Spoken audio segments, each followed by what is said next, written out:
Hello friend, સ્વાગત છે તમારું મારી ગુજરાતી રસોઈ ટિપ્સ ચેનલમાં। તો આજે આપણે બનાવીશું જામફળની ચટણી। તો જામફળની ચટણી બનાવવા માટે આપણે અહીંયા એક જામફળ લીધું છે અને આપણે અહીંયા અડધા લીંબુનો રસ લીધો છે અને આપણે અહીંયા લીલા ધાણા લીધા છે અને આપણે અહીંયા તીખાસ માટે આપણે અહીંયા 4 લીલા મરચાં લીધા છે। મરચાંનું પ્રમાણ તમે તમારા સ્વાદ પ્રમાણે વધતું કે ઓછું કરી શકો છો અને આપણે અહીંયા એક ટુકડો આપણે આદુનો લીધો છે। તો ચાલો આપણે શરૂ કરીએ। તો અહીંયા જામફળની ચટણી બનાવવા માટે તમારે અહીંયા કાચું જ જામફળ લેવાનું છે, તમારે અહીંયા પાકું જામફળ નથી લેવાનું, એ તમારે ખાસ ધ્યાન રાખવાનું છે। તો આપણે અહીંયા એક જામફળ લીધું છે અને જામફળને આપણે સૌથી પહેલાં ધોઈને જ લીધું છે। તો ચટણી બનાવવા માટે આપણે જામફળને કટ કરી લઈશું।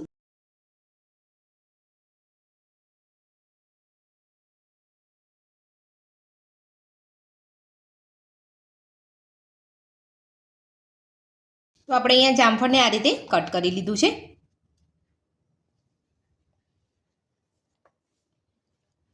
તો જે આપણે આગળનો ભાગ છે આ થોડો એટલે આપણે અહીંયા કાઢી લેવાનો છે, ડીટીયાનો ભાગ છે અને જે અંદરનો ભાગ છે એ પણ બી વાળો આપણે અહીંયા કાઢી લેવાનો છે। આપણે અહીંયા ચટણીમાં બી વાળો ભાગ આપણે અહીંયા નથી લેવાનો। તો બધા જ આપણે આ રીતે બી વાળો જે ભાગ છે અને જે આગળનો ડીટીયા વાળો ભાગ આવે છે આપણે અહીંયા કાઢી લઈશું।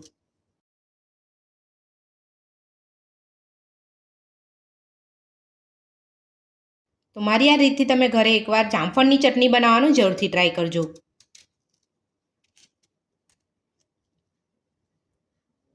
આપણે અહીંયા જામફળના બી નથી લેવાના, આપણે જામફળના બી લઈશું તો આ બરાબર અહીંયા મિક્સર જારમાં પીસાય નહીં અને આપણી ચટણી જ્યારે આપણે ખાઈશું ત્યારે આપણને સ્વાદ સારો નહીં લાગે, એટલે આપણે અહીંયા જામફળના બી જે છે એ આપણે અહીંયા કાઢીને જ લેવાના છે। બધા જ બી આપણે અહીંયા કાઢી લેવાના છે।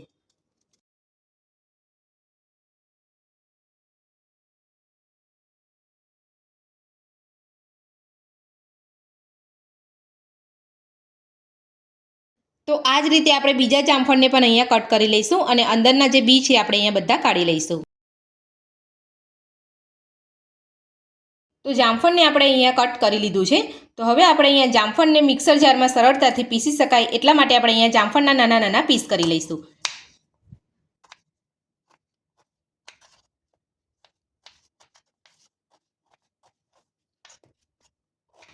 તો તમારે પણ ચટણી બનાવતી વખતે તમારે આ રીતે નાના નાના પીસ કરી લેવાના છે, તો મિક્સર જારમાં જામફળ જે છે એ સરળતાથી પીસાઈ જશે।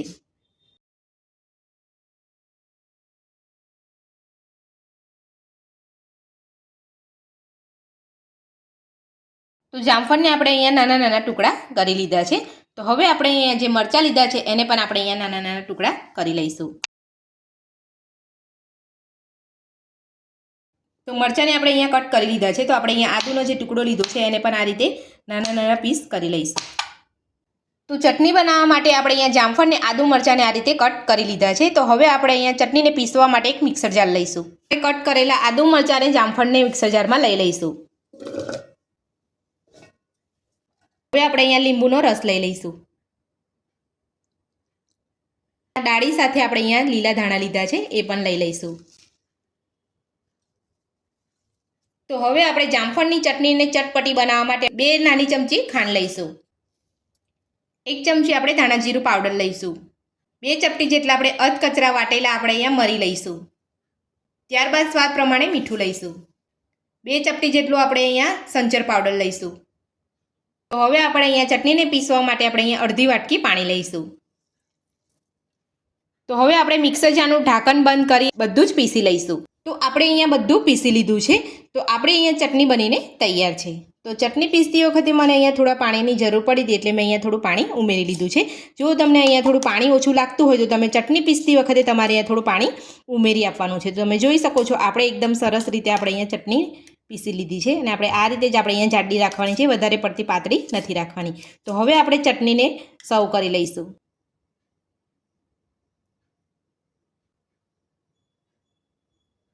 એકદમ ટેસ્ટી અને ચટપટી જામફળની ચટણી બનીને તૈયાર છે। તમે એક પણ વાર જામફળની ચટણી નથી ખાધી તો મારી આ રીતથી તમે ઘરે એકવાર બનાવીને જરૂરથી ખાજો, ખૂબ જ ટેસ્ટી બને છે। તો આજની રેસીપી તમને મારી કેવી લાગી મને કોમેન્ટ બોક્સમાં જરૂરથી જણાવજો। જો તમને વિડીયો પસંદ આવ્યો હોય તો વિડીયોને લાઇક કરજો, ચેનલને સબસ્ક્રાઈબ કરજો, તમારા મિત્રોને જરૂરથી શેર કરજો। Thank you.